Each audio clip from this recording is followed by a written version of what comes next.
enough and hot, we're gonna add in turmeric.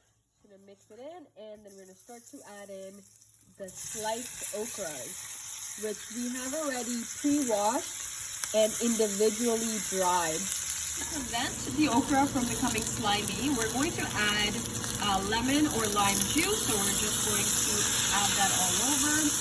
It's great for the flavor and also just to remove the sliminess. Cooking this on medium to high heat for about 8 to 9 minutes, and we've been constantly flipping them over, stirring them, and you can see they're starting to have that nice beautiful char, but you don't obviously want to burn them, so you want to continuously be on top of them. And now we're actually just going to remove them and put them aside and work on the onions next.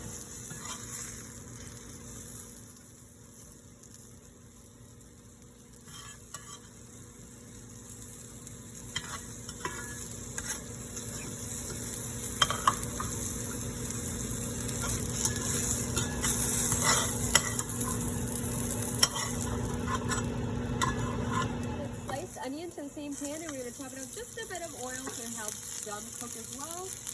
And we're just going to cook these onions now again for about 5 to 6 minutes. Now added onions, sliced onions, and just added a little bit of oil again because a lot of the okra took the oil that we had put into the pan.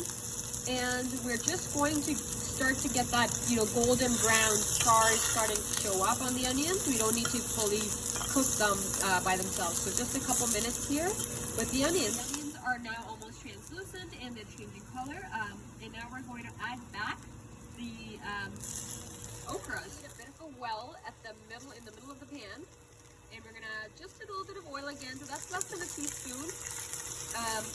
And we're turned off the heat. We are using a large cast iron, so it is, it remains extremely hot, so we don't want to burn the spices. So you've got 2 heaping teaspoons of dried coriander powder, red chilies, mango powder coming up next, and of course you can't leave it without the salt.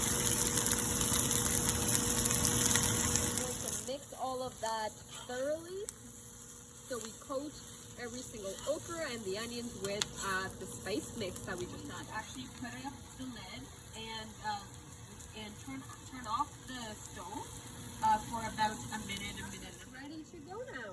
That was just about a minute and a half covered to help it cook through a little bit further with the steam, and also have all the spices really get softened up with a bit of the steam as well.